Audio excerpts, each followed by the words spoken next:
টিসিএসের ১২,০০০ কর্মী ছাঁটাই কি ভবিষ্যতের জন্য একটি উদ্বেগজনক ইঙ্গিত?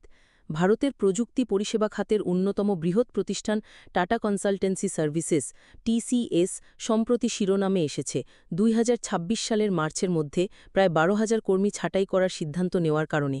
এটি প্রতিষ্ঠানের ইতিহাসে সবচেয়ে বড় কর্মী ছাঁটাইয়ের ঘটনা, যা পুরো আইটি খাতে, কর্মী মহলে এবং বিশ্লেষকদের মধ্যে বিস্ময় ও উদ্বেগ সৃষ্টি করেছে।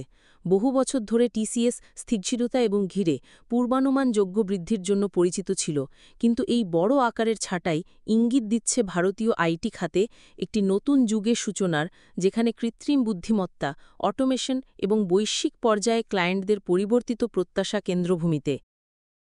এই ছাঁটাই মূলত মাঝ এবং ঊর্ধ্বতন স্তরের পেশাজীবীদের লক্ষ্য করে, যাদের অনেকেরই ১০ বছরের বেশি অভিজ্ঞতা রয়েছে এবং যারা এমন ভূমিকার সাথে যুক্ত যেখানে পুরনো প্রযুক্তি ব্যবহৃত হয়, যা এখন চাহিদার বাইরে।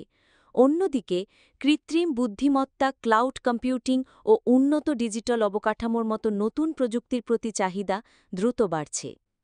শেষ পর্যন্ত টিসিএসের ১২,০০০ কর্মী ছাঁটাই শুধুমাত্র সংখ্যার খেলা নয়, এটি একদিকে যেমন ভারতের ডিজিটাল ও কৃত্রিম বুদ্ধিমত্তা ভিত্তিক পরাশক্তিতে রূপান্তরের ঝুঁকি, অন্যদিকে নতুন সম্ভাবনার ইঙ্গিত বহন করে।